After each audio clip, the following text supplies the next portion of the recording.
நமது வெற்றியை நாளை சரித்திரம் சொல்லும். இப்படை தோற்கின் எப்படை. வணக்கம் விவஸ், 477 நியூஸ் சேனலுக்காக ராமச்சந்திரன். இன்னைக்கு நம்ம வந்திருக்கிற இடம் பார்த்தீங்கன்னா அனைத்து இந்திய அண்ணா திராவிட முன்னேற்ற கழகத்துடைய விழுப்புரம் மாவட்ட அலுவலகம். இன்றைய நம்முடைய சிறப்பு நாயராக நம்மோடு கலந்து கொண்டு அரசியல் களம், கடந்த காலத்திலே நடந்த அரசியல் நிகழ்வுகள், தன்னுடைய அரசியல் அனுபவத்தை நம்மோடு முழுமையாக பகிர்ந்து கொள்ள விழுப்புரம் மாவட்டத்துடைய அனைத்து இந்திய அண்ணா திராவிட முன்னேற்ற கழக மாவட்ட செயலாளர் உயர் திரு அண்ணன் பசுபதி அவர்கள் இங்கே இருக்கிறார். அவரோடு நாம் விவாதம் இருக்கிறோம். அந்த வகையிலே உங்களை சந்திப்பதிலே மகிழ்ச்சி அடைகிறேன். அண்ணா வணக்கம். அண்ணா சொல்லுங்க, உங்களுடைய இளமை பருவம். நான் இளமை பருவத்தில் நான் படித்து முடித்த டைம்லேயே வந்து பார்த்தீங்கன்னா எங்கள் ஏரியாவில் எங்கள் வீடு இருக்கிற பகுதியெல்லாம் பின்னாடி பார்த்தீங்கன்னா ஸ்லம் ஏரியா. அங்கெல்லாம் பார்த்தீங்கன்னா அங்கே மழை வந்தால் பள்ளப்பகுதி, மழை வந்தால் வெள்ளத்தில் நம்பிடும். அப்போது நாங்கள் அப்போ படிச்சுட்டு பசங்களாம் ஒரு டீமாக இருக்கும்போது நாங்கள் என்ன பண்ணுவோம், அப்போ அந்த ஏழை ஜனங்களாம் ஸ்லம் பகுதி மக்கள்லாம் வெள்ளத்தில் பாதிக்கப்படும் போது அப்பயே நாங்கள் வந்து ரேஷனில் வந்து அப்போலாம் அரிசி வந்து மூட்டை 300 ரூபா விலை.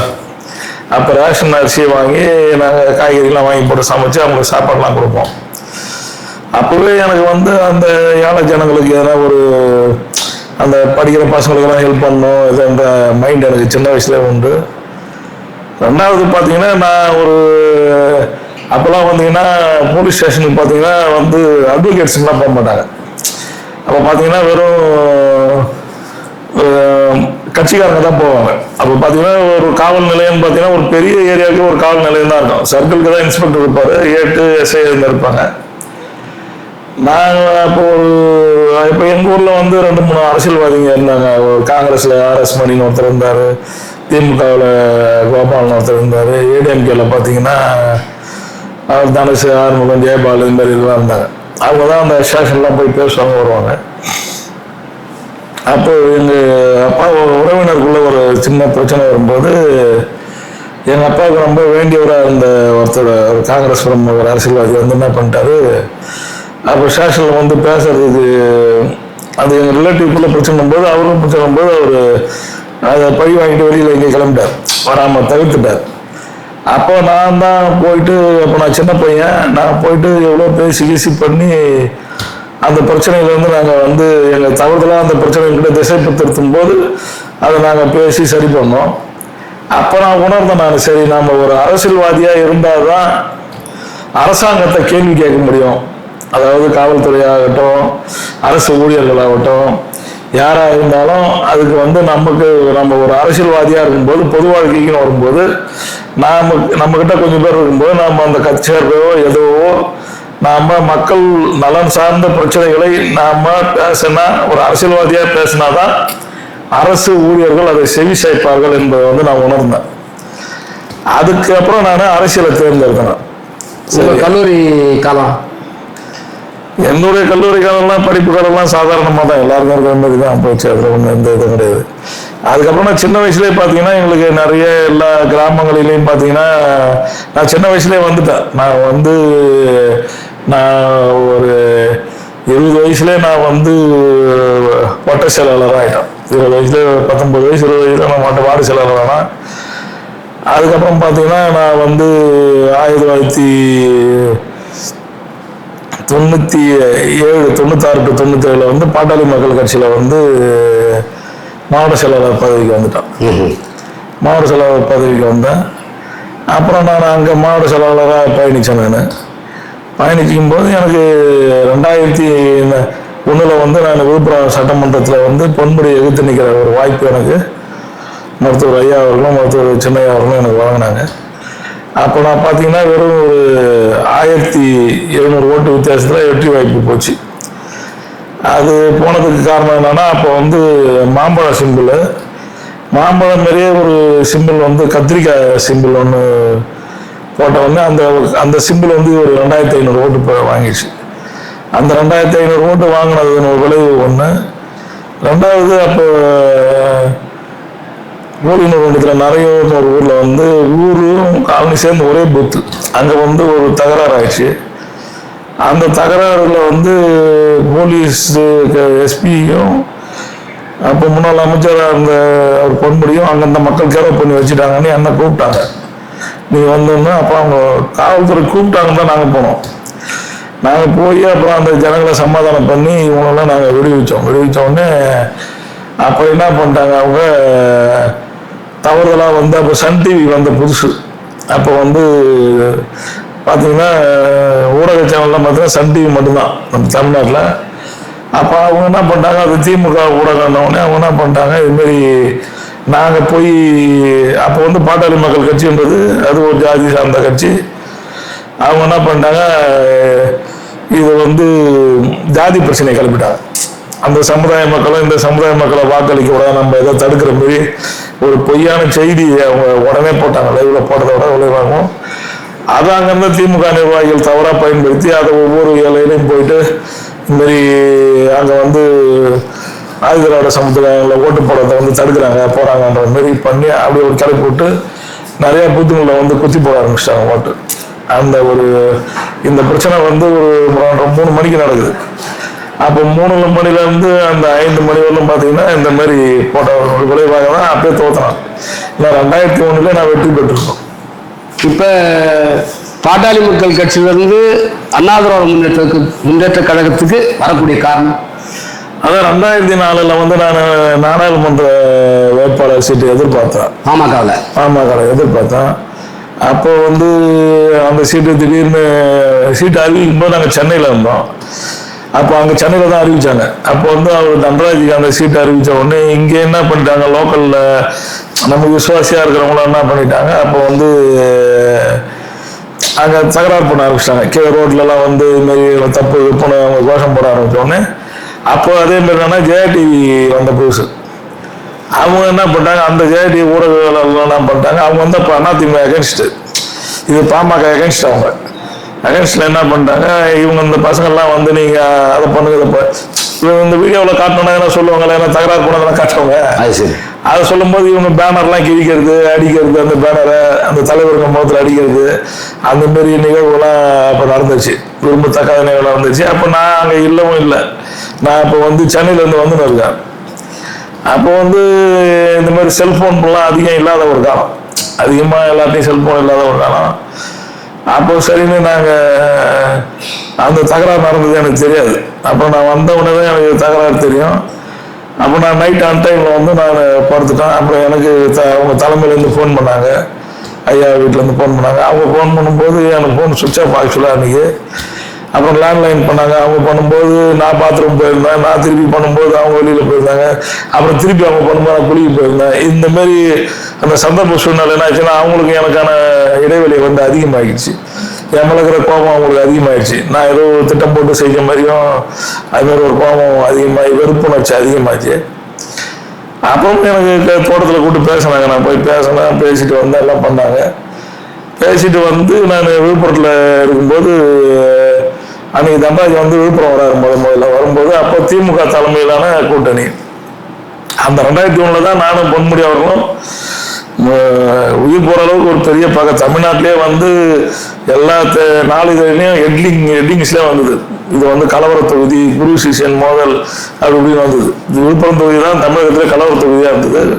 எவ்வளோ கலவரங்கள்லாம் நடந்தது, எவ்வளோ இடத்துல வந்து அடித்தடியில் எவ்வளோ வழக்குகள்லாம் நடந்தது. அந்த மாதிரி காலகட்டத்தில் என்ன பண்ணிட்டாங்க, இவர் வந்து நான் அந்த வஞ்சன்ஸை வச்சுன்னு டிஎம்கேலாம் எம்எல்ஏ ஒரு வஞ்சன்ஸாக இருப்பாங்க. அவங்க என்ன பண்ணாங்க, நான் அந்த சேலூர் கூட்டத்துக்கு வந்து அப்போ டாக்டர் திருப்பி எனக்கு ஃபோன் பண்ணுறாங்க. காலையில் ஃபோன் பண்ணி இதுமாரி தண்டராஜ் வராரு, நீ அந்த மீட்டிங்கில் போய் அட்டன் பண்ணாரு. இங்கே இருக்கிற கட்சிக்காரங்க வந்து நம்ம இங்கே என்கிட்ட கொஞ்சம் கட்சிக்காரங்களாம் இருந்தாங்க. அவங்களாம் ஏதோ ஒரு அந்த சதியில் ஈடுபட்டுருக்குறாங்க. டிஎம்கே கூட ஜாயிண்டாக ஈடுபட்டு சரி நம்மளை எப்படியோ புறக்கணிக்கணுன்ற ஒரு மைண்ட் தாட்டில் இருந்தாங்க. அதனால இவங்க எனக்கு அந்த தகவல் சொல்லலைன்னா அப்புறம் டாக்டர் அவர் சொன்னதுக்கப்புறம் நான் அவசரமாக கிளம்பி கோழிமூர் கூட்டத்தில் தான் வசந்த மண்டபத்தில் இருக்கேன். நான் வேகமாக ஓடி நான் போகும்போது எனக்கு மேடையிலேயே உட்கார இடம் கொடுக்கல. கீழே உட்காரத்துல ஒரு ஒரு சீட்டு கொடுத்தாங்க. நான் ஒரு கட்சியினுடைய மாவட்ட செயலாளர். அதையும் நான் பொறுத்துக்கிட்டு இருந்தேன். அப்புறம் அவங்க கூட கொஞ்சம் பணியாற்றினேன். அப்புறம் திருப்பி ஒரு 4 நாள் கழிச்சு பார்த்தா திரும்ப வந்து இன்னொரு மண்டபத்தில் வந்து சேலூர் கூட்டம் வந்தது. அதில் பார்த்தீங்கன்னா மாவட்ட செயலாளர் நான் பேசணும், என்ன பேசவே விடல, புறக்கணிச்சிட்டு வேறு யாராவது பேச சொன்னாங்க. அப்புறம் எனக்கு கோவம் வந்துச்சு, சரி இவங்க வேணும்னே வந்து புறக்கணிச்சு நம்ம இன்சல்ட் பண்ணுறாங்க, சரி நமக்கு ஒரு தன்மானத்துக்கு ஏற்கான இடத்துல நம்ம இருக்கக்கூடாது அப்படின்னா. இப்போ அதிமுக வந்து எனக்கு முன்னாடியே கூட்டு வந்தாங்க. நான் 2001 தேர்தலில் தோத்த சமயத்துலேருந்து என்னை வந்து அப்பயே கூட்டாங்க. அப்பயே வந்து என்னை வந்து காவல்துறை மூலியமாக பேசுனாங்க, இங்கேயும் எல்லாரும் பேசினாங்க. நான் அப்போ போகலாம் இல்லை. அப்போ நான் சரின்னு சொல்லிட்டு, சரி நம்ம வேணாம் இனிமேல் இந்த கட்சி இருக்க வேணாம்னு சொல்லிட்டு அப்புறம் தான் நான் வந்து அதிமுகவில் போய் சேர்ந்தேன். நீங்கள் அதிமுகவில் இணையும் போது எஸ்எஸ் பன்னீர்செல்வம் மாவட்ட செயலரா? இல்லை, அப்போ வந்து சிவி சண்முகம் மாவட்ட செயலர். அப்போ 2021 அவரும் முதல்ல வேட்பாளராக இருக்கிறார். 2001 நான் விழுப்புரத்தில் வேட்பாளர், அவர் திண்டிவனத்தில் சேதுநாதனை எடுத்து ஜெயிச்சு அவரே 2000 ஓட்டு தான் ஜெயிக்கிறாரு. உங்க டேட்டாவில் 2000 ஓட்டு தான் இழப்பு. நான் வந்து 1500 ஓட்டுல தான் தோக்குறேன். எனக்கு இங்க பொன்புடியே அவருக்கு அங்க சேதுநாதன். இப்ப நீங்களும் அவர் சண்முகமும் சமகாலத்து அரசியல்வாதி தானே? சமகால அரசியல்வாதி தான். அவருக்கு முன்னாடியே ஒரு கட்சியில நான் மாவட்ட செயலாளர் இருந்தேன். நான் 97 மாவட்ட செயலாளராக இருக்கும்போது அவரு மாவட்ட செயலாளர் கிடையாது. அவர் 2001 தான் மாவட்ட செயலாளர் ஆகிறாரு அதிமுக. அதே நான் பாமக இதே ஒருங்கிணைந்த மாவட்டத்தில் நான் வந்து அப்ப மாவட்ட செயலாளராக இருந்தேன். இப்ப அந்த அதாவது பாட்டாளி மக்கள் கட்சி விட்டுட்டு அண்ணா திராவிட முன்னேற்ற கழகத்துக்கு வரும்போது உங்களுக்கு அறிவிச்ச பதவி? எனக்கு அப்போ வந்து மாவட்ட எம்ஜிஆர் இளைஞரணி இணை செயலாளர் அறிவிச்சாங்க. அந்த அம்மா இருந்தாங்க. அப்ப அம்மா தான் கொடுத்தாங்க. அது கொடுத்து ஒரு 6 மாச காலத்துல எனக்கு திருப்பி மாவட்ட எம்ஜிஆர் இளைஞரணி கொடுத்துட்டாங்க. இப்ப நீங்க பாட்டாளி மக்கள் கட்சியில ஒரு மாவட்ட செயலராக பணியாற்றிட்டு அங்கிருந்து இன்னொரு கழகத்துக்கு வந்து அங்க ஒரு துணை அமைப்புல நிர்வாகி இருக்கும்போது அவரு உங்களுடைய உள்ளம் எப்படி இருந்தது? இல்லை, நான் வந்து அப்போ வந்து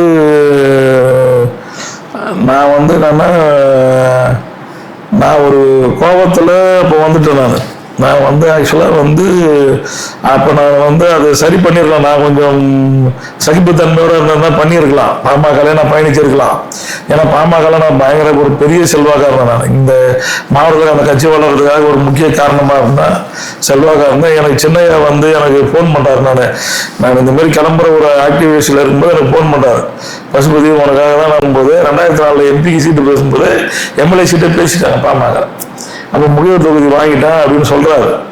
சொன்னாலும் இவங்க இங்கே கீழக்கிறவங்க எனக்கு கொடுக்குற அந்த இன்சல்ட் டார்ச்சரில் வந்து எனக்கு என்னடா ரொம்ப அசிங்கப்படுத்துறாங்கன்னும் போது அங்கே வந்து நல்லா பேசுறாங்க போறாங்கன்னும் போது நான் அப்போ வந்து நான் முடிவு திடீர்னு அந்த கோபத்தில் எடுத்துட்டேன். நான் அந்த கோபத்துல முடிவு எடுத்துட்டு திருப்பி மறுநாள் சேர்றதுக்கு எனக்கு ஒரு கட்சியில் சேர்றாங்கன்னு யாருக்கு பற்றி ஒரு லெட்டர் வச்சாலும் அம்மா என்ன பண்ணுவாங்க, அந்த லெட்டரை வந்து கிரைம் பிரான்ச்சுக்கெல்லாம் அனுப்புவாங்க. அனுப்பிச்சு இன்டெலிஜென்ஸுக்கெல்லாம் அனுப்பிச்சு அவங்களோட ஃபுல் தரவு விசாரிப்பாங்க. அவர் எப்படிப்பட்டவர், அவர் மேலே வழக்கு இருக்குதா, அவர் எல்லாத்தையும் விசாரிச்சு தான் கட்சியில் சேர்ப்பாங்க. அவங்க கிட்ட ஒருத்தரை சேர்க்குறாங்கன்னா ஒரு ஜெனுவனான ஆளை தான் சேர்ப்பாங்க. ஆனால் என்னை பொறுத்தவரை நான் 2001 நான் நிற்கும் போது நான் குறைஞ்ச சொற்ப ஓட்டில் அவங்களுக்கு வந்து பொன்புடி எதிரிப்போம். அவரை வீழ்த்த வேண்டிய நான் வீழ்த்தவங்கள அவங்க எதிர்பார்க்கல. ஒரு சின்ன ஹெல்ப் பண்ணியிருந்தா வீழ்த்திருக்கலாமே. எனக்கு பொருளாதார ரீதியாக யாருமே ஹெல்ப் பண்ணல. நான் 2001 நிற்கும் போது எனக்கு பொருளாதார ரீதியாக எந்த கட்சியிலிருந்தும் எனக்கு எதுவுமே வரல. அதிமுக கூட்டணியில் தான் நிற்கிறேன் 2001. இங்கேருந்து எனக்கு எதுவும் வரல, அங்கேருந்து வரல. நான் எனக்கு எந்த சப்போர்ட்டும் இல்லை. எனக்கு வந்து யாரும் தலைமையிலேருந்து ஒரு டீம் வந்து ஒர்க் பண்ணல. ஒரு எல்லா தொகுதியும் ஒரு இன்சார்ஜ் போடுவாங்க, அதெல்லாம் எதுவுமே கிடையாது. என்னை வந்து நானும் ஜெயிக்க மாட்டேன், நான் இந்த அளவு ஓட்டு வாங்க மாட்டேன்னு யாரும் எதிர்பார்க்கல. பிரச்சாரத்துக்கு சும்மா அதாவது என்னன்னா ஏடிஎம்கேல வந்து ஈராச்சந்துக்கு தான் இங்கே சீட்டு கொடுக்குறாங்க, அவர் நிற்க மாட்டேன்ட்டாரு. அப்போ அந்த தொகுதி பாமகவுக்கு தள்ளி வராங்க. பாமக கேட்டு வாங்கின தொகுதிலாம் இது இல்லை. அந்த டைம் பார்த்தீங்கன்னா இந்த 2001 பார்த்தீங்கன்னா அப்போ தேவாரம் இருக்காரு. அவர் வந்து என்ன பண்றாரு, அவர் தமிழ்நாடு பூரா ஒரு சர்வே பண்ணி அவர் தான் அதிமுக எந்தெந்த ஜெயிக்கலான்னு ஒரு சர்வே கொடுக்குறாரு. அப்போ பார்த்தீங்கன்னா பிஎம்கேக்கு ஒதுக்கப்பட்ட தொகுதிகள்லாம் பார்த்தீங்கன்னா எல்லாம் மந்திரிங்க தொகுதி தான். துரைமுருகன் தொகுதி பிஎம்கே கொடுக்குறாங்க. இங்கே திருவண்ணாமலை பிச்சாண்டி மந்திரியா இருந்த தொகுதி ஒதுக்குறாங்க. விழுப்புரத்தில் இருந்த பொன்முடி தொகுதி ஒதுக்குறாங்க. இந்த மாதிரி மந்திரிங்களோட தொகுதி தான் அதிகப்படியாக வந்து பாமக பொருளாதார ரீதியாக பலமானவங்களும். ஆமா, பலமானவங்க. ஆனால் நான் வந்து என்னன்னா எனக்கு கொஞ்சம் எனக்கு கொஞ்சம் நல்ல அட்வைசர் இருந்தாலே, எனக்கு பொருளாதாரம்லாம் நான் எனக்கு பிரச்சனை இல்லை, எனக்கு நல்ல ஒரு அட்வைசர் இருந்திருந்தாலே நான் ஜெயிச்சிருக்கலாம். இப்போ அந்த தேர்தலில் வந்து அவங்க பிரச்சாரத்துக்கு வந்தாங்களா? அம்மா பிரச்சாரத்துக்கு வரும்போது என்னன்னா மணி 11 ஆயிடுச்சு. அப்போ வந்து 10 மணியோட பிரச்சாரம் முடிஞ்சிருது. ஆனால் சிக்னலில் கட்டுக்கிறங்காத கூட்டம். சிக்னலில் பார்த்தீங்கன்னா எப்படியும் ஒரு 25,000 50,000 மேலே கூட்டம், சரியான கூட்டம். அங்கே பார்த்தீங்கன்னா அம்மா வந்து போனது அந்த ரோடு பூராவே செப்பலாக தான் கிடக்குது. அந்த அளவுக்கு ஜனங்களுக்கு ஒரு இது. மத்தியானத்துலேருந்து ஜனங்க நிற்கிறாங்க. 3 மணிலேருந்து அம்மா வருவாங்க நிற்கிறாங்க. அம்மா கரெக்டாக 10:30 தான் வராங்க. அம்மா வந்து பிரச்சாரம் பண்ண முடியல, பேச முடியல. வெறும் மாம்பழத்தை மட்டும் இப்படி கையில் காமிச்சாங்க, அவ்வளோதான். அம்மா ஒரு வாரம் பிஃபோரா வந்து பேசியிருந்தாங்கன்னா கூட நான் ஜெயிச்சிருப்பேன். எனக்கு சொற்ப ஓட்டு தான். நீங்க ஒரு தடவை போட்டிட்டீங்களா 2 தடவையா? நான் 2 முறை போட்டுட்டேன். அண்ணா திராவிட முன்னேற்றத்தில் ஒரு தடவை 2 முறை அண்ணா திராவிட முன்னேற்றத்தில் ஒரு தடவை போட்டுட்டேன். பாட்டாளி மக்கள் கட்சியில் அதிமுக கூட்டணியில் இந்த 2வது முறை நிற்கும் போது, ஏற்கனவே பாட்டாளி மக்கள் கட்சி நிற்கும் போது அந்த தேர்தல் வியூகம் அதுல நம்ம எங்க வீக்கா இருக்குன்றது தெரிஞ்சிருக்கும் போது அடுத்த முறை அந்த வாய்ப்பு நழுவிட்டீங்க. 2வது முறையில் வாய்ப்பு என்னன்னா, எனக்கு பொருளாதாரம் வந்து இல்லை. எனக்கு நான் ஃபர்ஸ்ட் பொருளாதாரம் அந்த எலெக்ஷன்ல நிற்கும் போதே பொருளாதார வீழ்ச்சி எனக்கு அப்போ இருக்கும்போது நான் 2006 வந்து எனக்கு வந்து பாமக கட்சின்றது வேற. இன்றைக்கு வரலுமே பாமக கட்சி வந்து இப்போதான் பொருளாதாரம்லாம் கொஞ்சம் செலவு பண்ணுறாங்களே. அப்போலாம் வந்து பாமக காசு கொடுக்கறது போகிறது அந்த இதெல்லாம் கிடையாது. அந்த இதெல்லாம் எதுவுமே இருக்காது. இப்போ அதிமுக தான் அந்த காசு ரொட்டேஷன் பண்ணுறது கொடுக்குற இதெல்லாம். அப்போ 2001 நிற்கும் போதெல்லாம் பார்த்தீங்கன்னா ஸ்லம்புக்கு தான் கொடுப்போம், 10 ரூபா 20 ரூபா தான் கொடுப்போம் ஓட்டுக்கு.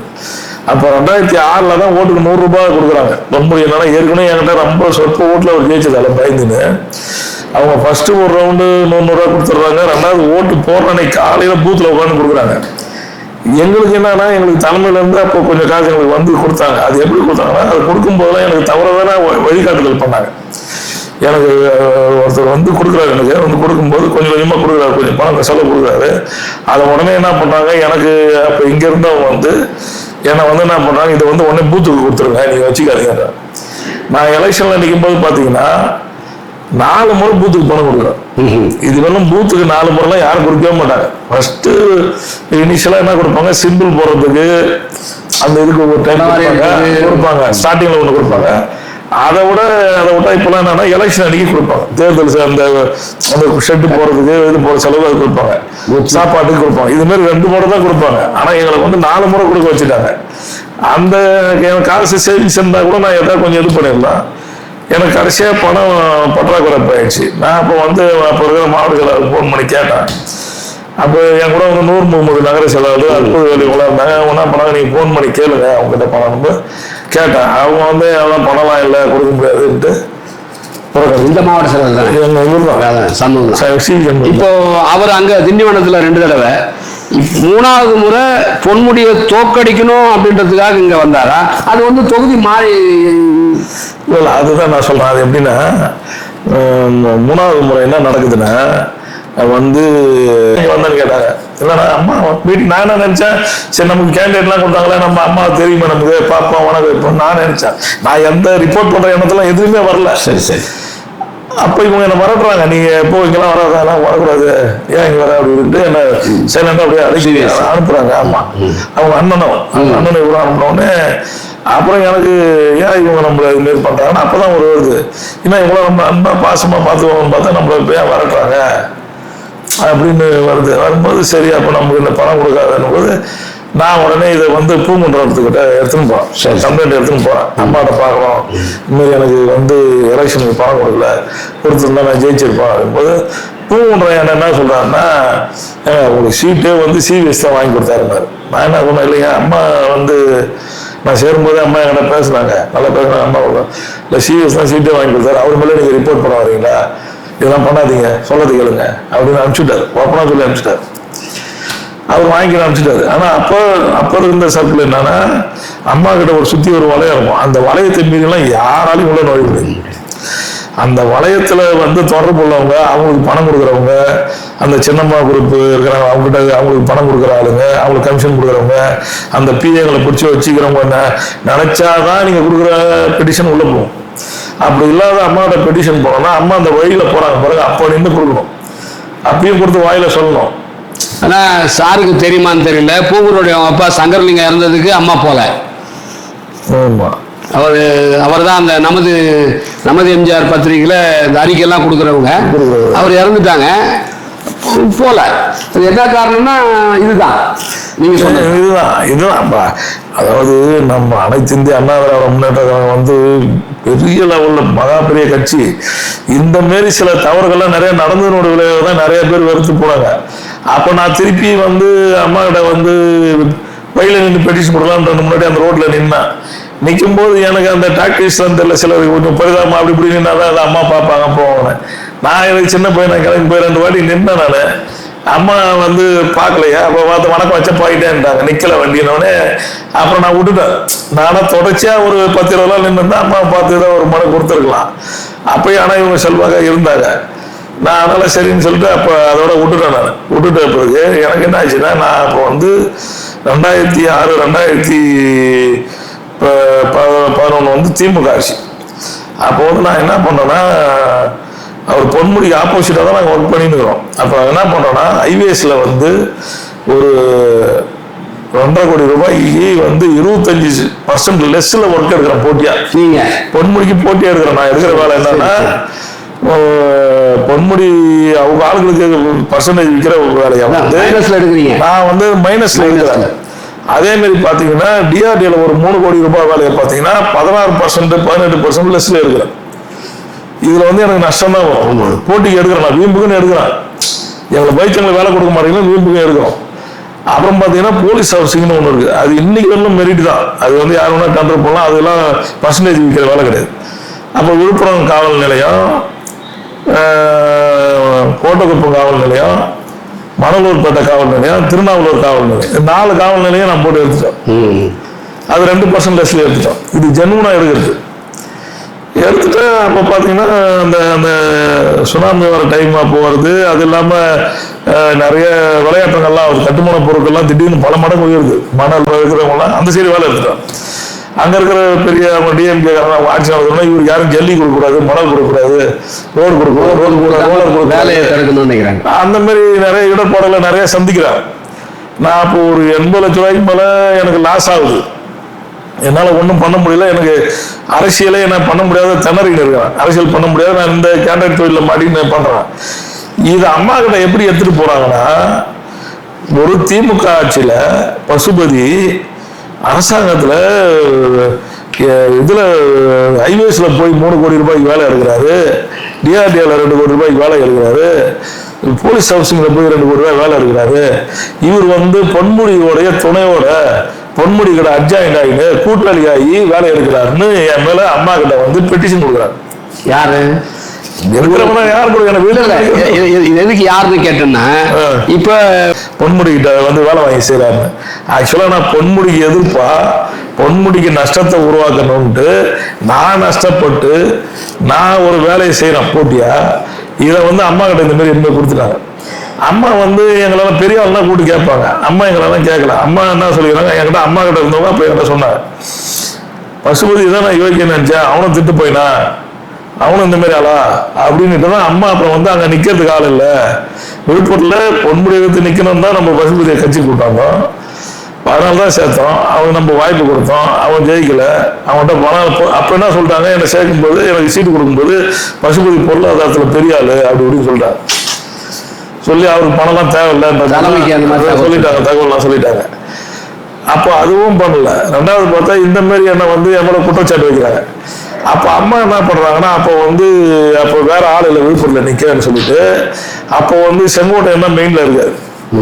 செங்கோட்டையன் அப்போ வந்து எங்க விழுப்புரம் மாவட்டத்துல வந்து பாசனம் போடுறாரு. அவர் என்னை கூட தான் வச்சு சுத்துவார்.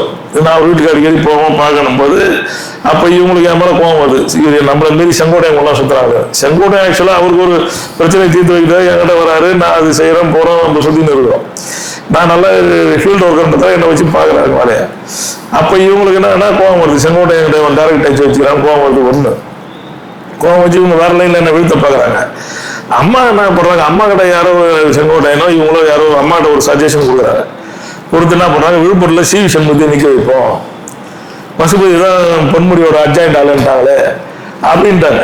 நான் செய்யாத ஒரு தப்ப நான் செஞ்சதான் அம்மா கிட்ட தவறுதான் சித்தரிச்சு நான் வந்து ஆனா 2012 நான் நல்ல ஓட்டுல ஜெயிச்சிருக்கேன். ஏன்னா அப்ப எல்லாருமே ஓட்டு போட தயாரானேன்.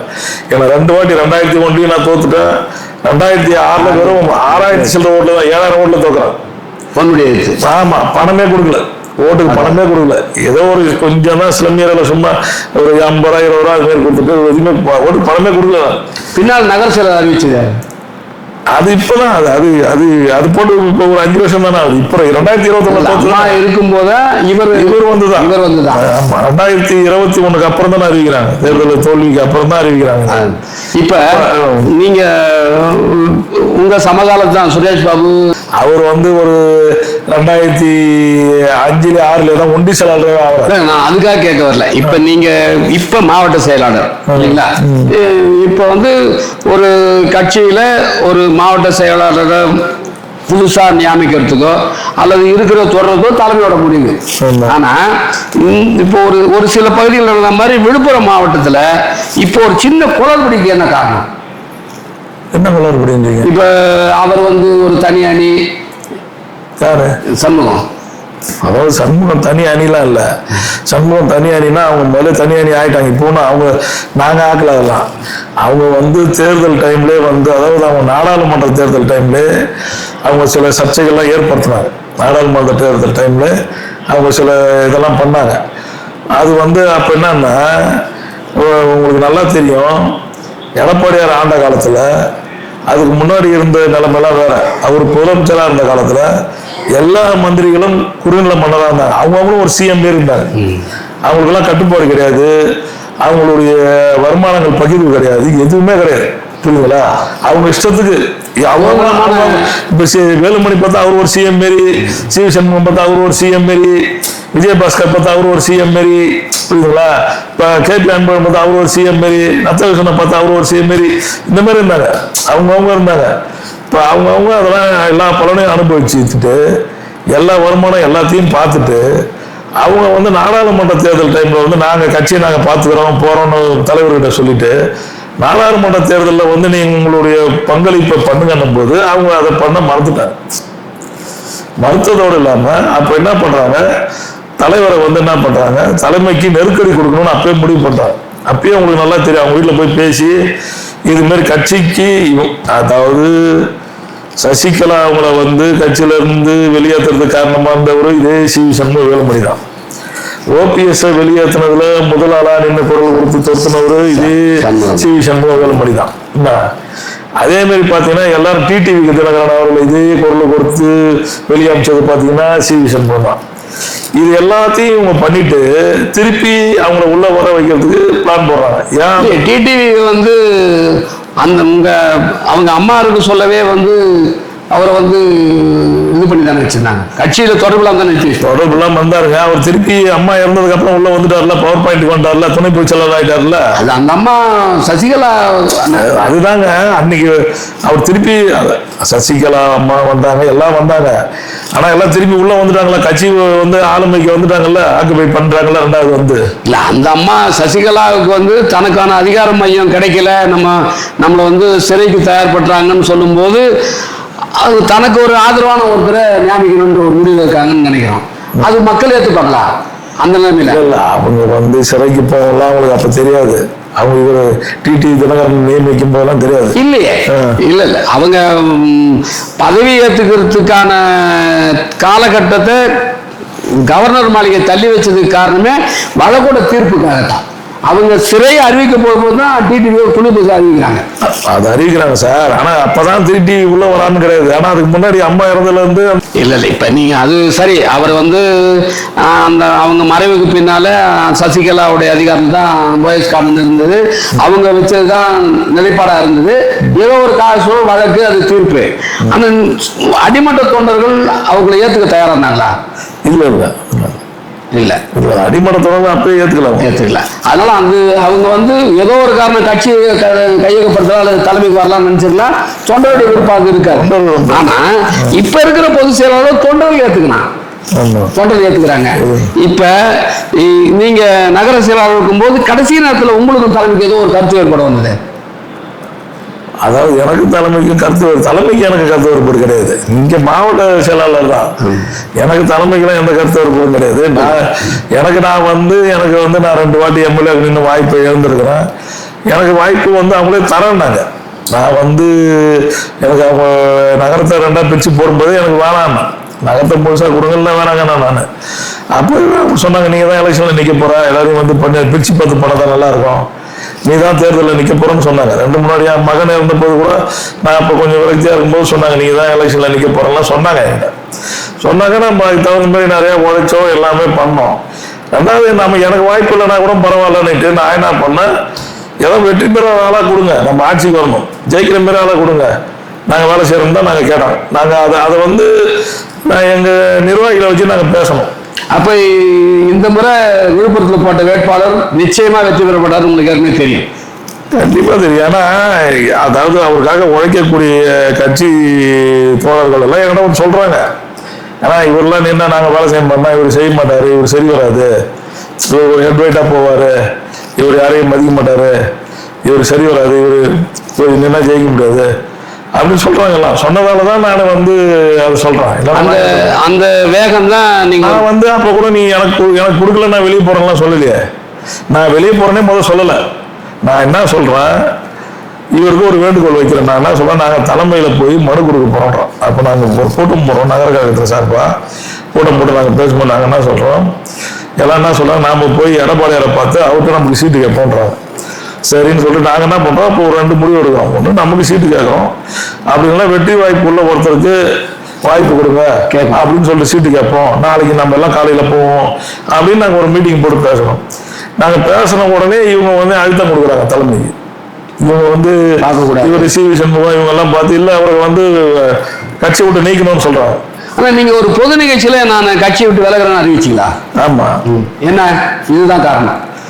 அது நான் சொன்னது காரணம் என்னன்னா, மாவட்ட செயலாளர் வந்து இந்த மாதிரி இன்சல்டிங் மறுபடியும் பண்றாரு. அது நீங்க பொது நிகழ்ச்சியை சொல்ல வேண்டிய அவசியம் இல்லையே. ஒரு பொதுக்கூட்டத்திலே அது பொது நிகழ்ச்சியிலே நான் வந்து ராஜினாமா பண்றேன். ராஜினாமா பண்றதுக்கான காரணத்தை சொல்றேன். பொது நிகழ்ச்சி கிடையாது. நான் ராஜினாமா ஆக்சுவலா கொடுக்குறேன். ராஜினாமா வந்து நான் இங்கே பண்றேன், பிரஸ் மீட்ல பண்றேன், பொது நிகழ்ச்சியில் பிரஸ் மீட்ல பண்றேன். ஆனா அதுக்கப்புறம் ஒரு வாரம் 10 நாள் இடைவெளியில உங்க பொதுச் செயலாளர் தலைமையில நீங்க கட்சி விட்டு நீக்கப்பட்டதா ஒரு அறிக்கை. அது எனக்கு அது மாதிரி அறிவிப்புலாம் வரல. நான் தான் ராஜினாமா பண்ணேன். எனக்கு அது இவங்க ஏதோ போன்ல ஃபேக்கா போட்டதா சொன்னாங்க. எனக்கு அதெல்லாம் எனக்கு தெரியாது. எனக்கு எந்த தகவலும் தபாலும் கிடையாது. எனக்கு தலைமையிலேருந்து எந்த இதுவும் கிடையாது. எனக்கு எதுவும் வரல. நாங்கள் வந்து ஊடகத்துறைன்றதுனால சொல்கிறோம். அந்த நிகழ்ச்சி அந்த அறிவிப்பு நான் கூட பார்த்தேன். அப்போ உங்களை முயற்சி பண்ணேன், இது மாதிரி ஒரு இருக்கேன். தேர்தல் நேரம்ன்றதுனால சரி இதை போய் பெருசு பண்ணிக்குவேன், இப்போ இது ஒரு இஷ்யூ இல்லை அப்படின்னு. பின்னால் எப்படி உங்கள் பொதுச் செயலாளர் உங்களை மறுபடியும் அரவணைச்சினார்? இல்லை நான் வந்து தேர்தலில் நான் அப்பயே சொன்னேன். நான் தேர்தல் நான் முடிஞ்ச போய் பொதுச் செயலாளரை போய் பார்த்தேன். நீங்கள் போய் பார்த்து தேர்தல் முடிவுலாம் வரல, அதுக்கு முன்னாடியே தேர்தல் முடிஞ்ச உடனே போய் பார்த்து நான் பொதுச் செயலாளர்லாம் பார்த்து நான் சொன்னேன், இது மாதிரி நான் வந்து எனக்கு வந்து அப்போ மாவட்ட செயலாளருடைய ஒரு இன்சல்ட்டிங்கால தானே நான் இது மாதிரி பண்ணிட்டேன். எனக்கு வந்து நான் அவர்கிட்ட மன்னிப்பு கருத்தை எழுதி கொடுத்தேன். எழுதி கொடுத்து எனக்கு கழகத்தில் திருப்பி பணியாற்ற வாய்ப்பு கொடுங்கன்னு நான் அப்பயே இன்னைக்கு தேர்தல் முடிச்சுன்னா மறுநாளே நான் போய் பார்த்துட்டு அவர்கிட்ட கோரிக்கை வச்சுட்டேன். அப்போ நீங்க எப்படி தெரியும்? நமக்கு இல்லை எனக்கு வந்து ஒரு நம்பிக்கை இருந்தது. ஏன்னா இவங்க வந்து எனக்கு தெரியும், இவங்க கட்சிக்கு எதிர்ப்பாக செயல்படுற செயல்பாடுகள்லாம் எனக்கு தெரியும். என்னைக்கா இருந்தாலும் இவங்க கட்சிக்கு எதிர்ப்பாக செயல்படுவாங்க, நம்ம கட்சிக்கு தேவைப்படும் எனக்கு தெரியும் எனக்கு. ஆனால் இவங்க இவ்வளவு மோசமெல்லாம் போவாங்கன்னு எங்களுக்கு தெரியாது. கட்சியை சுத்தமா டெமாலிஷ் பண்ற அளவுக்குலாம் போவாங்கன்னு தெரியாது. இவருடைய நோக்கம் என்ன சார்? இவருடைய நோக்கம் வந்து அப்பயே ஒரு பொதுச் செயலாளர் பதவி மேலே ஒரு ஆசை இருந்தது. இவங்க அண்ணனுக்கெல்லாம் அப்பயே நாங்களாம் கும்பலா இருக்கும்போது அப்பயே பேசின்னு இருப்பாங்க. அவங்க அப்போ வந்து நமக்கு மக்கள்கிட்ட நமக்கு தான் செல்வாக்கு அதிகமாக இருக்குது, நாம ஒரு பெருத்த சமுதாயமா இருக்கிறோம், நாம ஏன் அந்த பதவியை பிடிக்கூடாதுன்னு அந்த எண்ணம் உண்டாகும். அவருக்கு வந்து இந்த கட்சியோட தலைமை என்னன்னா அவங்க வந்து தாவேக்கா ஆட்சி அமைக்கணும், இல்லைன்னா வந்து இவங்க மந்திரி ஆகணும் என்றதெல்லாம் மெயின் நோக்கெல்லாம் கிடையாது. இந்த மந்திரி ஆசையை காட்டி இந்த சட்டமன்ற உறுப்பினர்களை ஒரு பெருமளவான அந்த ஒரு 2/3 மெஜாரிட்டி சட்டமன்ற உறுப்பினர்களை இவங்க பக்கம் இழுத்துட்டு போய் இவங்க வந்து ஒரு அதிமுக இவங்க கிட்ட ஒரு அதிமுக இருக்கிற மாதிரி நிரூபணம் பண்ணணும். இவங்க வந்து அப்ப தாவேக்காவுக்கு ஒரு வாக்களிச்சு இவங்க அதிமுகவினுடைய அதிகபட்ச சட்டமன்ற உறுப்பினர்லாம் என்கிட்ட தான் இருக்கிறாங்கன்றத சொல்லி அதிமுக என்கிட்ட தான் இருக்குதுன்னு காட்டிக்கணும்னு அவங்க நினைச்சாங்க. இவங்க அதிமுக வந்து போராடினதையும் அதிமுக பேசினதையும் வச்சு அதிமுக தொண்டர்கள் பூரா இவங்க கிட்ட தான் இருக்கிறதா இவங்க நினைச்சுக்கிட்டாங்க. ஆனா பாண்டிச்சேரியில வந்து சட்டமன்ற உறுப்பினர் ஒரு ஒரு அரங்கத்தை அந்த ஒரு இதில் தங்க வைக்கும் போது அதை இவர் தடுத்திருக்கிறோம். இவர் போய் பார்த்துட்டு வந்தாரு. யாரு? பொதுச் செயலாளர். இல்ல அவங்க தடுத்து வச்சாங்கன்னா இவர் போய் பார்க்கலாம். அதே எப்படி சட்டமன்றம் நம்ம கட்சியினுடைய சட்டமன்ற உறுப்பினர்கள் இருக்கிறாங்க, இவங்க எந்த நோக்கத்துல இருந்து வச்சுக்கிறாங்கன்னு யாருக்கு தெரியாமப்பா? அப்ப நோக்கம் தெரியாது இல்ல. அப்ப நம்ம கிட்ட இருக்கிற சட்டமன்ற உறுப்பினர் இப்போ அவங்க மாற்று கட்சிக்கு ஆள் தேவை, அவங்களுக்கு மெஜாரிட்டி இல்லை. எப்பயுமே ஒரு கட்சிக்கு மெஜாரிட்டி இல்லைன்னா அவங்க என்ன பண்ணுவாங்க? அப்ப மெஜாரிட்டிக்கு எம்எல்ஏ வேற எங்கன்னா தேடுவாங்க தானே. அது எல்லா கட்சியும் அப்படி சர்வஜாக்கிரதை அப்படிதான் இருப்பாங்க, புரியுதுங்களா? அதுல இருக்கிறாங்க, அவ்வளவுதான். இவங்களுடைய உள்நோக்கம்லாம் தெரியாது இல்ல. அப்ப அந்த நிலைமையில அப்ப தெரியாது, உள்நோக்கம் தெரியாது. இவங்க பிளான் எல்லாம் வந்து எலெக்ஷனுக்கு முன்னாடியே பிளான் போட்டுருக்காங்க. சரி சார், அதாவது இவர் வெற்றி பெற்ற உடனே வெற்றி சான்றிதழ் கூட வாங்காமலே இவர் கிளம்பும் போதே அங்க இருந்த கவுண்டில இருந்தவங்க சொல்லிட்டு போயிரு, நான் மந்திரி ஆயிட்டு வரேன்னு. அப்போ அதிமுக 53 பேர் தான் ஜெயிக்கிறாங்க கூட்டணியில. தாவேக்கார வந்து 109 பேர் வராங்க, 108 பேர் வராங்க. அப்போ எப்படி அதிமுக ஆட்சி ஆக்கிறதுக்கான வாய்ப்பு இருக்குது? சரி சார், இப்போ இப்ப பொதுச் செயலாளர் மேல அந்த அந்த 4 அணில இவர் தான் அதிகமா சொல்றாரு, திமுகவோட அணி சேர்ந்து ஆட்சிக்கு வரணும்னு நினைக்கிறாரு. ஒரு அறிக்கை சொல்றாரு. அது எந்த அளவுக்கு உண்மை? 100க்கு 100 பொய்யான செய்தி. அது உண்மையே கிடையாது. அது வந்து திமுக முயற்சி தருவோம். திமுக சைட்ல இருக்கிறவங்க தான் சொல்றாங்களே கட்டி, இந்த சைட்ல யாருமே சொல்லல. இவர் தான் அதை வந்து அழுத்தமா வைக்கிறார். இவர் மட்டும்தான் வைக்கிறார். இவர் ஏன்னா இவர் தான் அந்த பொதுச் செயலாளர் பதவிக்கு ஆசைப்படுறாரு. இவருடைய நோக்கம் என்னன்னா பொதுச் செயலாளரை வந்து தொண்டர்கள் மத்தியில டேமேஜ் பண்ணணும், கட்சி டேமேஜ் பண்ணணும் அப்படின்னு நினைச்சு இவர் வந்து இவர் ஏந்திர அந்த அஸ்திரம் தான் திருப்பி இவர் அடிச்சது. தமிழக வெற்றி கழகம் தன்னுடைய அறிவு பெரும்பான்மையை நிரூபிப்பதற்காக போராடும் பொழுது வெற்றி கழகத்துடைய வீட்டுக்கு ஒரு அண்ணா திராவிட முன்னேற்ற கழகத்துடைய விஐபியுடைய ஒரு மகன் போய் பார்த்துட்டு வந்தா ஒரு செய்தி இருக்கு. அதெல்லாம் கிடையவே கிடையாது. எங்க பொதுச்செயலாளரை பொறுத்தவரையிலும் அண்ணா நாங்க வந்து தமிழகத்திலே பெரிய கட்சி, நாங்க வந்து இன்னொருத்தர்கிட்ட உட்காரக்கூடாதுன்றது தான் அவருடைய நோக்கம். அவர் கூட என்ன சொன்னாரு, தாவேக்காவுக்கு ஆதரவு அளிக்கும் சொல்லி அவங்க கேட்கும்போது கூட அவர் என்ன சொன்னாரு, நாங்க வந்து அவங்க வந்து எந்த அரசியல் அனுபவம் இல்லாத ஒரு சின்ன கட்சி, அந்த கட்சிக்கு நாங்க ஆதரவு கொடுத்துட்டு அவங்க பின்னாடி போய் நாங்க பெஞ்சில் உட்காந்துட்டோம்னா அப்படின்றது எங்களுடைய நோக்கம். நாங்க வந்து தாவேக்கா வந்து எந்த ஒரு அனுபவம் இல்லாத ஒரு கட்சி, நாட்டை ஆளக்கூடிய எந்த தகுதியுமே இல்லாத ஒரு கட்சி, அவங்கள போய் நாங்க ஏன் பார்க்கிறோம்? திராவிட முன்னேற்ற கழகம் 1972 துவங்குறதுல இருந்து அவர் புரட்சித் தலைவர் இருந்த காலத்திலும் சரி, அதுக்காக அம்மையார் இருந்த காலத்திலும் சரி, கட்சிக்கு எதிர்ப்பான ஒரு தகவல் கிடைச்சாலே அவங்க யாரா இருந்தாலும் உடனடியாக கட்சி விட்டு நிற்குவாங்க. இப்போ பார்த்தீங்கன்னா நாஞ்சிலார், அதுக்கப்புறம் எஸ்டி சோமசுந்தரம் அவர் தலைவர் காலத்தில் இவங்க வந்து நாவலவே எடுத்தாங்க, நாவலர் பண்ருட்டி குலத்தவர் எடுத்தாங்க. ஆனால் இவர் ஏன் கொஞ்சம் யோசனை பண்றாரு? இல்லை இப்போ நாம இவரை கட்சி கூட்டு எடுத்தோம்னா இவர் எம்எல்ஏ பதவியோட போய் அடுத்த நிமிஷம் அங்கே மந்திரி ஆவார் தாவேக்கா, புரியுதுங்களா? இன்னைக்கு வந்து கட்சி வந்து இன்னைக்கு எல்லா கட்சிக்கும் ஒரு நெருக்கடி ஏற்படுறது காரணம் என்னன்னா தாவேக்கா மக்களுடைய மனநிலை வந்து சினிமா பக்கம் திரும்பினதாலையும் ஒரு சினிமா மோகத்தாலையோ இல்லை திமுக ஓட்டு போட்டு போட்டு போர் அடிச்சதுடைய விளைவாலையோ ஏதோ மாற்றம் வேணும் கூட போட்டுக்கலாம். ஆனா அந்த மாற்றம் இவங்க கிட்ட கிடைக்கணும், அவங்க தப்பான எண்ணத்துல கூட போட்டிருக்கலாம். இவர் சினிமாவில் அது செய்யறாரு, இதை வாரி கொடுக்குறாரு, நமக்கு செய்வார். மக்கள் ஏதோ ஒரு டிசிஷன் எடுத்து ஓட்டு போட்டுட்டாங்க. இந்த ஓட்டு போடுறதுல வந்து நிறைய கட்சிகள் வந்து பெரிய பெரிய கட்சிகள்லாம் இன்னைக்கு நிலை குலைஞ்சு போயிருக்கு. நாங்க மட்டும் கிடையாது, எல்லாருமே நிலை குலைக்கணும். எல்லாருமே நீங்க எடுத்தாங்க ஒத்த முடிவுல எடுக்க முடியாது. நாங்க மட்டும் கிடையாது, டிஎம்கேல கூட நீங்க எடுத்தாங்க ஒத்த முடிவுல எடுக்க முடியல. இன்னைக்கு பார்த்தீங்கன்னா அவங்க கிட்ட கூட்டணி இருந்த எல்லாருமே அவங்கள அவுத்து விட்டு போயிட்டாங்க. அவங்களுக்கு தோளோட எங்க தலைவர் தான் சொல்லுவாரு, நாங்க வந்து தேர்தல் நேரத்தில் தான் கூட்டணி வைப்போம், நாங்க வந்து கொள்கை கூட்டணி கிடையாது. நாங்க வந்து எங்க கட்சி, நாங்க கூட்டணி கட்சியில இருக்கிறவங்களும் ஒவ்வொரு கொள்கை இருக்கும் இல்ல, ஆனா நாங்க தேர்தலுக்கான கூட்டணி வைப்போம் இல்ல. ஆனா திமுக என்ன சொல்லுவாங்கன்னா நாங்க கொள்கை கூட்டணின்னு, அவங்களுடைய எல்லா கூட்டணி கட்சியினுடைய கொள்கை எல்லாம் ஒரே கொள்கை, நாங்க எங்கேயும் ஒருத்தர் வளர்க்க மாட்டோம், நாங்க அந்த 5 ஆண்டு காலமோ 10 ஆண்டு காலம் 20 ஆண்டு காலமோ ஒன்னா இருப்போம். நாங்க அப்படிப்பட்டவங்க அந்த கூட்டணியே சிதறும் போது அது கூட்டணி சிதறின கணக்காலே சொல்ல முடியாது, திமுகவே சிதறி போச்சுன்னு தான் சொல்லணும். அதிமுக வந்து எப்படி ஒரு ஒரு 5-6 எம்எல்ஏ வெளியே போனாங்களோ அது மாதிரிதான் திமுக பொறுத்தவரையிலோ இன்னைக்கு கம்யூனிஸ்டியோ இன்னைக்கு திருமாவளவனோ இன்னைக்கு வைகோவோ போறாங்கன்னா அது பாத்தீங்கன்னா திமுகவுடைய பிளவன் தான் சொல்லலாம். அது உண்மைதான். இப்ப அண்ணா திராவிட முன்னேற்ற கழகத்துடைய உட்கட்சி பிரச்சனை. அதுல வந்து இப்போ அவர் இல்ல, நீங்க மாவட்ட செயலாளர், இப்போ வேலுமணி இல்ல, அவருக்கு வர ஒருத்தர் போட்டிருக்காங்க. இப்ப மதுராந்தகத்துல அது வந்து கட்சி. ஆனா நீங்க சொன்ன ஒரு உண்மை என்னன்னா, திராவிட முன்னேற்ற கழகத்துடைய கூட்டணியே கிடையாது. இப்ப அடுத்து அவங்க தனியா நின்னாங்கன்னா வழக்கமா வாங்குறதுல பாதி % வாங்குவாங்கன்னு தெரியல. ஆனா அது ஏன் மக்கள்கிட்ட போய் சேரல? சொல்லுங்க. இங்க இப்போ அதிமுக நடக்கிற பிரச்சனை மாதிரி ஊடகமோ அல்லது மற்ற விஷயங்கள்லயோ வேகமா போய் பொதுமக்கள்கிட்ட சேரலையே. திமுக பிரச்சனை விசாரணை திமுக பிரச்சனை வந்து வெளியில வரலையா? எதுவுமே கூட்டணி பிரச்சனை தானே தவிர அங்க பாத்தீங்கன்னா அந்த கட்சிக்குள்ள எந்த புகைச்சலும் எதுவும் வெளியில வரல. அவங்க வந்து கட்சியில இருந்து யாரும் எங்கேயும் போய் எதுவும் பண்ணல போல. இவங்க தான் எல்லாம் என்ன நினைக்கிறாங்க, இனிமே தாவேக்கா பக்கம் ஓடிட்டா. ஏன்னா இதுல என்னன்னா அதிமுக இருந்த ஒருத்தர் போய் தாவேக்கால ஏற்கனவே மந்திரியா இருக்காரு. இவங்க தொடர்பு ஏற்படுத்துறதுக்கு ஒரு ஆள் இருக்காங்க, சந்தர்ப்பம் இருக்குது. இப்ப திமுக பாத்தீங்கன்னா தொடர்பு கொடுக்குற மாதிரி ஆள் இல்லை. இப்போ தாவேக்கால பாத்தீங்கன்னா செங்கோட்டையன் இருக்காரு. என்ன அது மாதிரி இப்ப அந்த மாதிரி திமுக யாரும் ஆள் இல்லை. இப்ப போது அவங்க இவங்க மறைமுகமா வந்து ஏற்கனவே ஒரு தாட்டி நான் சொன்னல, அந்த 2024 டைம்ல நாடாளுமன்ற தோல்வி டைம்ல இவங்க ஒரு சின்ன சலசலப்பை ஏற்படுத்துறாங்க. அப்ப எல்லாரும் பத்திரிகைலாம் வந்தது.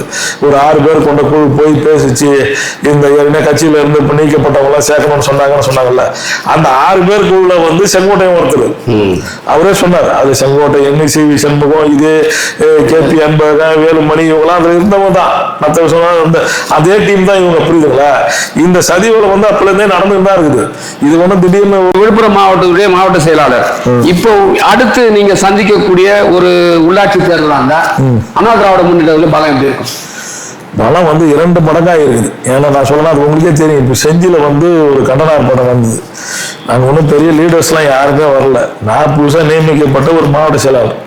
இன்னைக்கு கட்சிக்கு பெரிய நெருக்கடி ஏற்பட்டுச்சு, போயிட்டு. அதுதான் அதிமுக உள்ளவங்களாம் உண்மையான தொண்டர்கள். என்னன்னா எதையும் எதிர்பார்க்காதவங்க தான் உண்மையான தொண்டர்.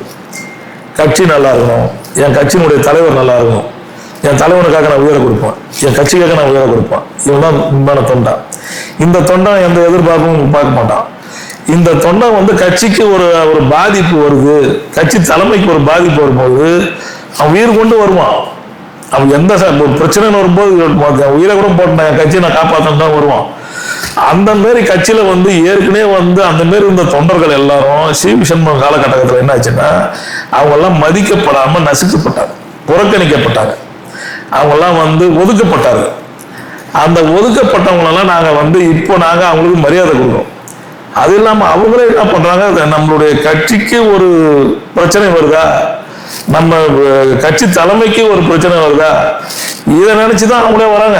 நாங்க ஒன்றும் போன செஞ்சு ஆர்ப்பாட்டத்தில் பார்த்தீங்கன்னா நாங்கள் நோட்டீஸே அடிக்கல. கண்டன ஆர்ப்பாட்டத்துக்கான நோட்டீஸே இல்லை. நாங்கள் வாட்ஸ்அப்பில் சொன்னது, இருக்கிற மொழிகளாட்ட சொன்னது, அவங்க கூட சொன்னதுதான். பொருளாதார ரீதியாக நாங்கள் எதுவும் செலவுலாம் பண்ணல. நீங்கள் பார்த்துருப்பீங்க, கூட அவ்வளோ வண்டி வாகனங்கள்லாம் வரல.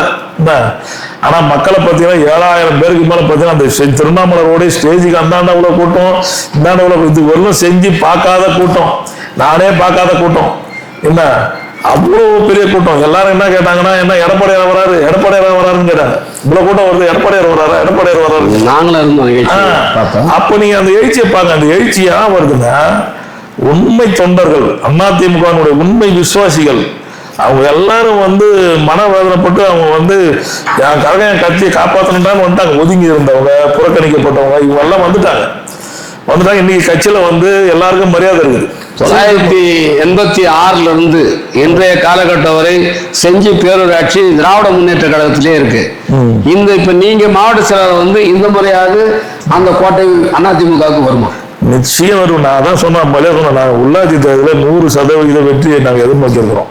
ஏன்னா நாங்கள் பலமான கூட்டணியில் இருக்கிறோம். எங்கள் கூட பாட்டாளி மக்கள் கட்சி இருக்குது, பாரதிய ஜனதா கட்சி இருக்குது, TTV அவருடைய கட்சி இருக்குது, அதோட பார்த்தீங்கன்னா நிறைய கட்சி கூட இருக்குது. நாங்கள் பலமான கூட்டணியில் இருக்கிறோம். அதாவது ஏற்கனவே அதிமுகவை விழுப்புரம் மாவட்டத்தில் வழி நடத்தினவங்க வந்து எல்லாரும் வெல்லணும், அதிமுக ஆளணும்ன்ற ஒரு மனநோக்கத்தோடு செயல்படாதனுடைய காரணத்தால தான் அப்ப நிறைய பேர் புறக்கணிக்கப்பட்டதனுடைய விளைவாக தான் இந்த தோல்விலாம். நான் திருப்பி சொல்றோம், இந்த சட்டமன்ற தேர்தலிலே விழுப்புரம் மாவட்டம் 100% வெற்றி பெற வேண்டியது. 6 தொகுதியும் வெல்ல வேண்டிய தொகுதிகள்.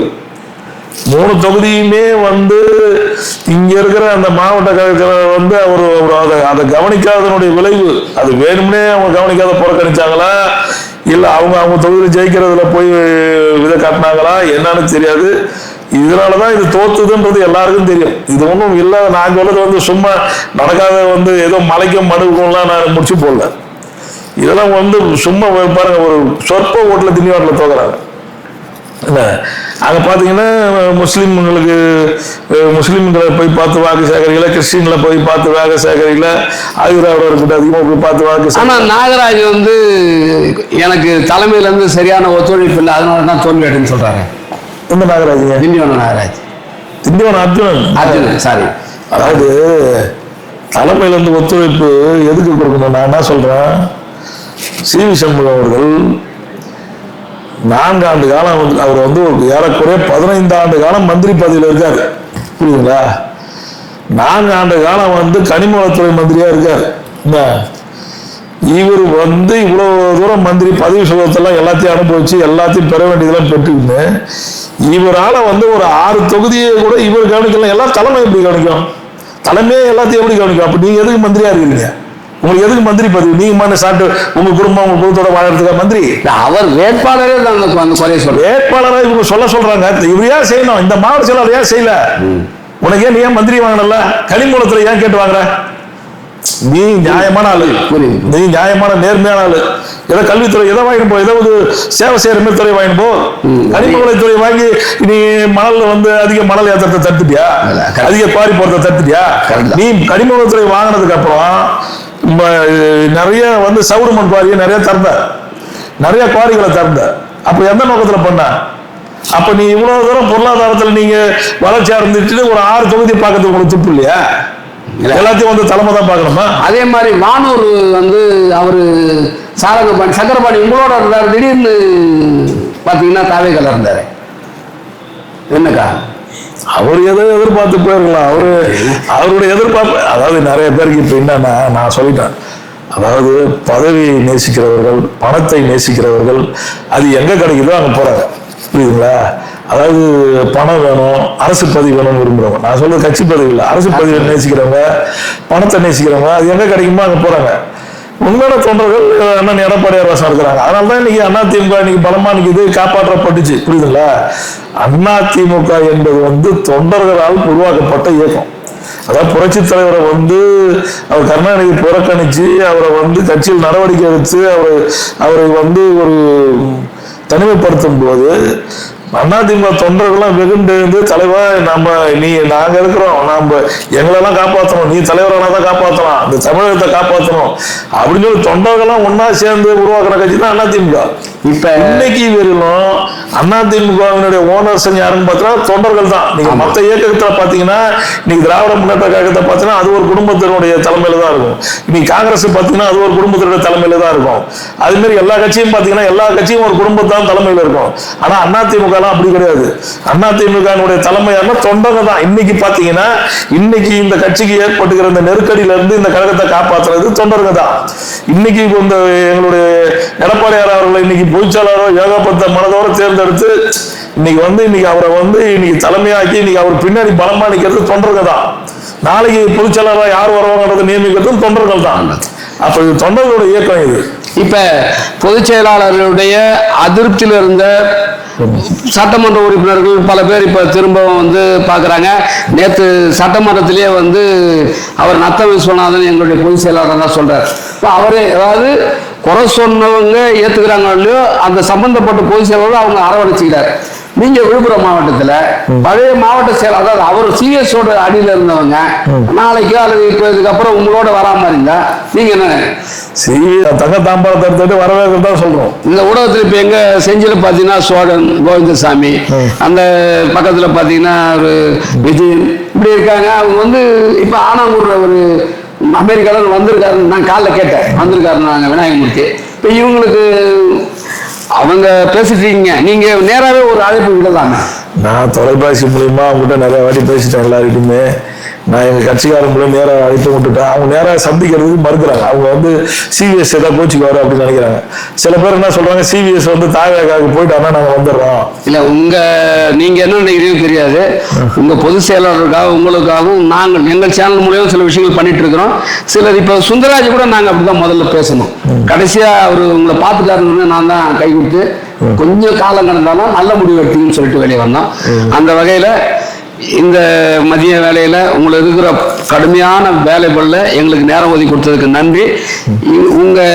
உங்க பொதுச் செயலாளருக்கு அல்லது உங்களுடைய கழக நிர்வாகிகளுக்கு நீங்க ஏதாவது சொல்லணும்னா சொல்லுங்க.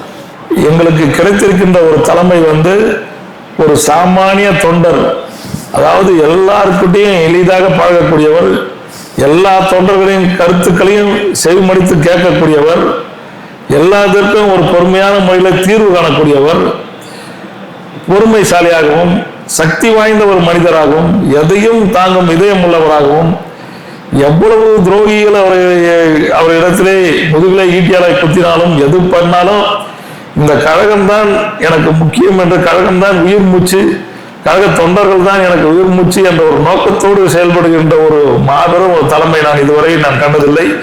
நாங்கள் இதற்கு முன்னே பெரிய சக்தி வாய்ந்த தலைமை எல்லாம் எங்களுக்கு இருந்திருக்கின்றது.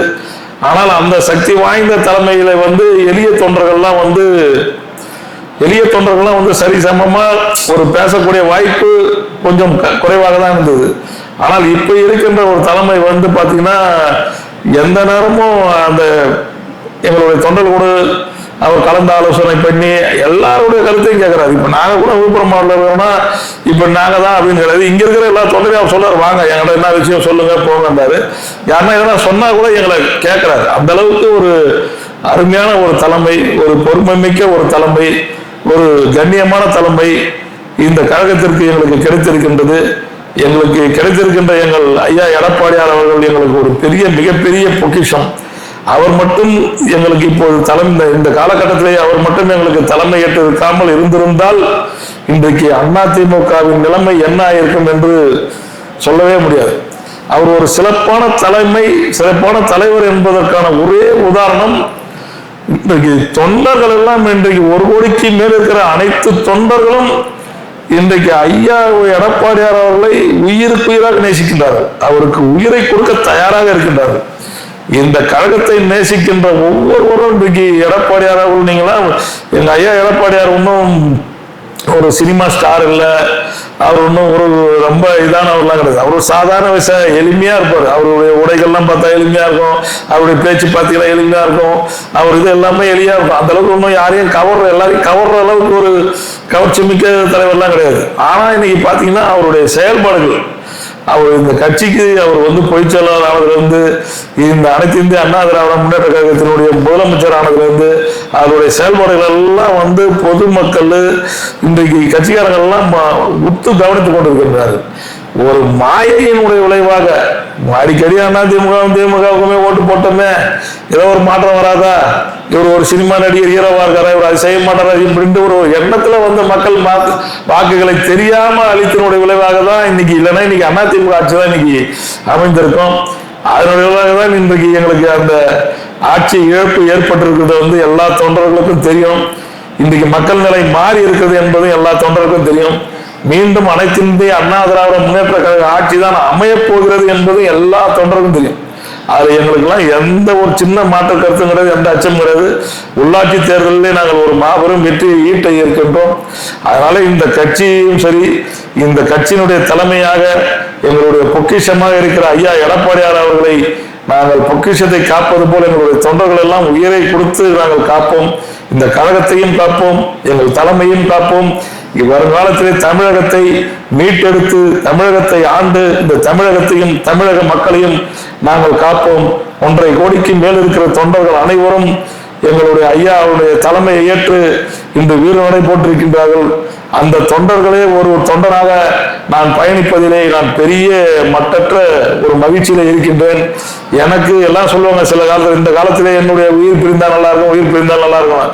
உண்மையா நான் சொல்றேன், அதிமுகவினுடைய ஒரு உண்மை விசுவாசியாக அதிமுகவினுடைய ஆட்சி வருவதற்கும் அதிமுகவுடைய தலைமைக்கு ஒத்துழைப்பாக செயல்படுகின்ற ஒரு நிலையை எனக்கு ஏற்படுத்தி கொடுத்த எங்களுடைய கழகத்தினுடைய பொதுச் செயலாளர் ஐயா எடப்பாடியார் அவருக்கு இந்த தருணத்திலே அவர் பாதங்களிலே என்னுடைய நன்றியினையும் என்னை நேசிக்கின்ற எங்களுடைய மாவட்டத்தில் இருக்கிற தொண்டர்களுக்கு பாதங்களிலும் என்னுடைய நன்றியை தெரிவித்துக் கொள்கின்றேன். வணக்கம் விவாஸ்.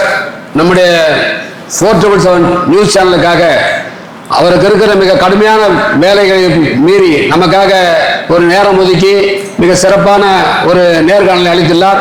அதற்காக அவருக்கு மீண்டும் நமது நன்றியை தெரிவித்துக் கொள்கிறோம். நன்றி.